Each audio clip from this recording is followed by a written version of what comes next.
There's actually studies showing that kids are 25% more entitled today than the previous generation, and they're 50% more entitled than the oldest generation. It's kind of weird that they can measure that, but these studies are real. I don't think we need research to show us that entitlement mentality is kind of taken over in our culture today. And this isn't a political video. This is not a fix our youth video. This is not me saying that, oh, everything's going downhill. This is just me talking to you on how we can deal with our own kids. I'm simply trying to shine light on an issue that all of us face with our children, and that's entitlement. So let's see how we can deal with this for our own kids' sake.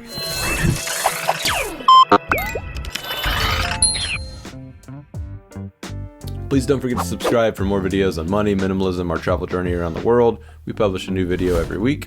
So what is entitlement mentality? A basic definition from the Cambridge Dictionary defines it as the feeling that you have the right to do or have what you want without having to work for it or deserve it just because of who you are. So the entitlement mentality comes in whenever that entitlement feeling becomes second nature. So what's the opposite of entitlement? One informal opposite that I always like to bring up is adversity. It's not a literal opposite, or it's not an opposite at all, actually. It's just that kids who deal with adversity, the more adversity they tend to deal with, the less entitlement they tend to have. Entitlement instills the idea that you don't have to work for things, that you should be given things because you are you. On the other hand, adversity takes from you when you have nothing left to give. It puts you in rough situations, rough scenarios, and takes from you whenever you're completely out of anything left to give. This is often why kids who grow up with a lot of adversity in their life often end up being happier, because they appreciate a lot more than kids who had everything, and I won't say handed to them, but who had everything that they needed when they were growing up. That doesn't mean we should force our kids into adversity.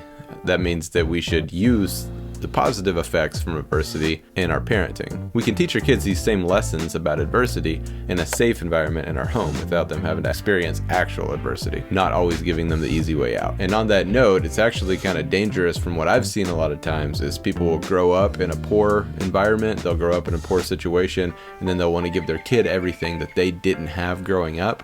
And then that ends up backfiring, because then that kid ends up growing up entitled and growing up thinking the world owes them something, whenever the idea was just to love them and to give them everything that you never had. But you have to be careful with that, because a lot of times kids growing up in such a comfortable environment will end up going on to do basically nothing with their lives because they've always just had it so easy. So it's easy to see why that entitlement mentality, it's easy to see how the entitlement mentality can come from that, and it's easy to see why entitlement is so dangerous and it's such a toxic mindset. Let's talk excuses and entitlement. Excuses go well with the entitlement mentality. I don't have to do this because I don't want to do this, or you have to do this because I want you to do this, or this is why I didn't do this thing, or whatever the case. The problem is, life doesn't work like that. That doesn't help anyone. Excuses never do. Excuses aren't helpful even when they're justified. Just to give you an extreme example, and this is one that I've actually talked to someone about before whenever I had this conversation, think about a family who is involved in a lot of medical debt. Maybe something tragic happened and they have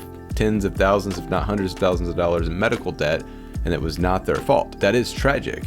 However, explaining why that happened or why they're in the situation they're in is not going to change anything. So even though that is more of a reason, that's not an excuse as to why that family is in a poor financial situation. Giving that excuse or giving that reason is not going to change anything. So it's not that they're not valid, it's that they're not helpful. We're all dealt our cards and we have to react in a healthy way. And unfortunately, holding on to excuses for too long can lead to entitlement and inaction in general. One thing about excuses is that just because it's not your fault, that doesn't mean it's not your responsibility to fix it, whatever it is. And that's not because that's the right or the best thing.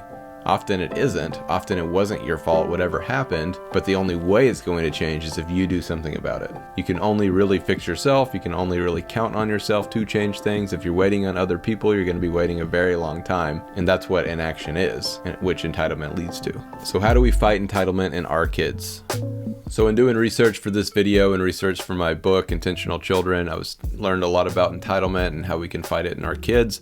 A lot of the simple things are like teach them the value of hard work, Don't always say yes to things. Learn to say no sometimes. Define lines of when your children can and can't ask for things in a store, for example. But I did find a lot of research missing one primary thing when it comes to fighting entitlement in our kids, and that's gratitude. To fight entitlement in our kids, we have to replace entitlement with gratitude. We have to fight the mindset that things are given to us for no reason at all, just because we are us, just because we are who we are, because they aren't, and that's not true. And if you're giving your kids everything they want now, never saying no, not teaching them to work for anything, expect to keep that up for the rest of their life, because that's what they're going to expect, since the world is not going to treat them that way. And entitlement breeds this "I will be happy when" mindset. And I'm not going to go into too much detail on that and future destination syndrome that a lot of people find themselves always chasing happiness, but I did do an entire video on happiness, so check that out. But what it simply comes down to is that gratitude and contentment will overcome entitlement. And don't think of contentment as accepting your place in life and not trying to get any better for yourself. When you're content, you can still strive for more, and you can try to hit the big goals, and you can think big, but you also appreciate what you have and where you're at right now. So I know some parents feel guilty about not being able to give their kids more for Christmas or for their birthday or just in general providing for them.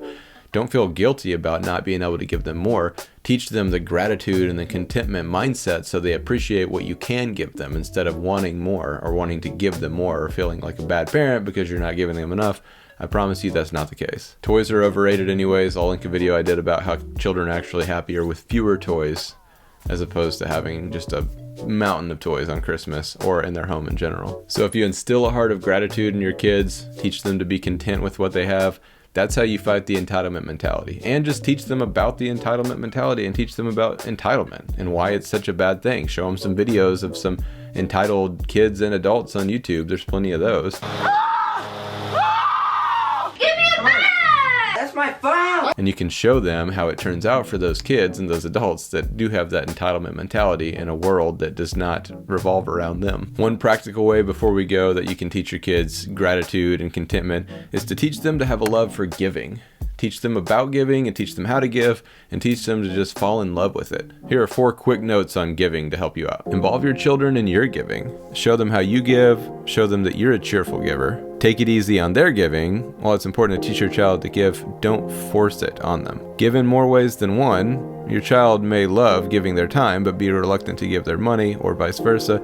Teach them to be open to other forms of giving by focusing on what they enjoy. And finally, go where they can see their giving. Volunteer at a soup kitchen or a homeless shelter. Take your child along. They may just fall in love with giving and serving other people. When your kids start to learn to appreciate people and relationships more than material possessions, then you're on the right track. And that's the same for all of us. Once they learn that entitlement mentality is a very childish way of thinking, even though a lot of adults hold that mentality, that will kind of steer them away from it and make them not want to be that way. But if you feel like your kids are entitled in any way, and I think most of our kids are to some extent, affluence will do that to kids and people in general. Teach them contentment, teach them gratitude, and teach them to give. Please don't forget to subscribe for more of these videos on money, minimalism, our travel journey around the world. If you're interested in raising intentional children and really fighting the entitlement mentality and being different and having kids with intention and purpose, check out my new book, Intentional Children. I'll put a link to that below. That is all for today. I will see you next week.